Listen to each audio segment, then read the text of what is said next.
Want to focus in on gut health as that is really the major player in optimizing health in functional medicine. And it is important to get that right. And this is why we are really making some extra live videos, live educational, informational videos to really help people to understand what does it mean to optimize your gut and how can that really help you with so much. How is it associated with other conditions, and what other conditions can really be uh, go down because gut health isn't as good. So, how do you improve gut health? Is it simply taking a probiotic? Is it something like avoiding certain medications like acid blockers? These are all parts of it. But how do you really improve gut health? And this is what we really want to discuss today. So, when we mean gut health, we know the famous line from Hippocrates that it all starts in the gut. And, for years, many years, natural, holistic practitioners have focused in on the gut as the source of overall health. And in many ways, we see if you include the liver and the gallbladder and the gut, meaning the large and small intestines, and of course, the pancreas is involved and the stomach. It's a whole organ system here. But what we're seeing is some ways that we can use functional medicine, specialized testing to really go along with the research that we see that is happening with the gut microbiome to help people.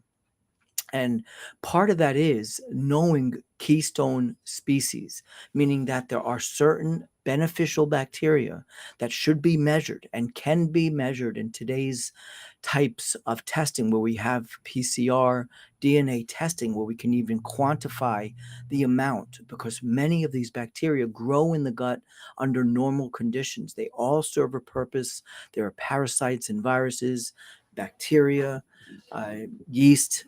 These all serve a general purpose to work together to keep the count low. Each one of these, when overgrown, can cause an issue.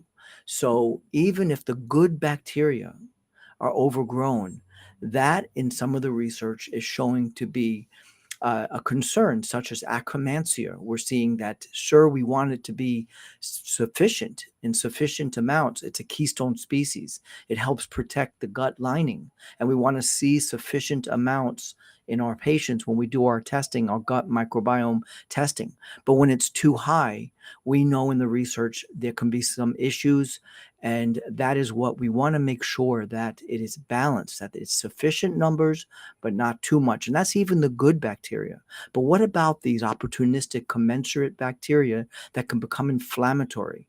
Or when we're talking about methane species, methane producing bacteria, they can make a person be more constipated. They can slow transit time. So we really want to make sure these bacteria are not overgrown, and because we do want to consider that as a root cause of inflammation or of a problem with peristalsis or the migrating motor complex. This all is other ways of saying how the food is getting through the whole process of digestion. It's really important timing. And that's why a lot of the functional medicine is working on that. So that is another aspect that is so important. So what we want to make sure is that there's not an overgrowth of certain species of candida, of parasites. We want to make sure that there's digestion of fats for those fat soluble nutrients. We want to make sure the immune system of the gut, we always have used the word GALT, the gut associated lymphoid tissue, which is the gut immune system, which we see in the research is about 70% of the immune system is in the gut.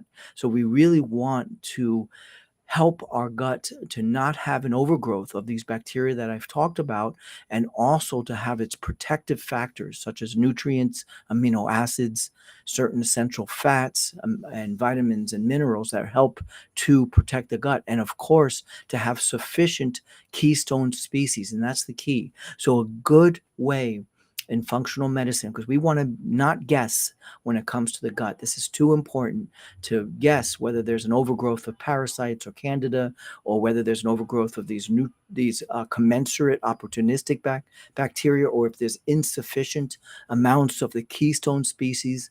We do want to know how the immune system of the gut is overreactive, and that can be measured very accurately on a stool test. We want to make sure digestive enzymes are sufficient. Again, digestion of fats, because that's going to lead to fat soluble vitamin deficiencies. We want to make sure that there's no reaction to foods where the body is reacting with antibodies to certain foods, certain proteins in foods particularly in the grain family, and we can see that reacting in the gut. And we want to make sure if that is happening, we also want to make sure that the inflammation, which is a marker called calprotectin, is checked to help a person really decrease that inflammation going on in the gut. But of course, we want to get to the root cause. And is that inflammation due to an overgrowth of H. pylori or a commensurate opportunistic bacteria, parasites, yeast, or maybe a lack of these insufficient amounts of these keystone species? So if you have any questions about improving your gut, please reach out to us and we will help you. This is really something we focused in on for a number of years. We do many of these GI tests where we really help people improve their gut microbiome, because when we find an overgrowth of all the species I've mentioned before, parasites, candida, the commensurate opportunistic bacteria, H. pylori, we want to get results, and we retest, and we do have a good success rate of helping people with their gut to control this overgrowth and to really rebuild and protect their gut. So any questions, please leave comments where you can or message us. Everyone have a healthy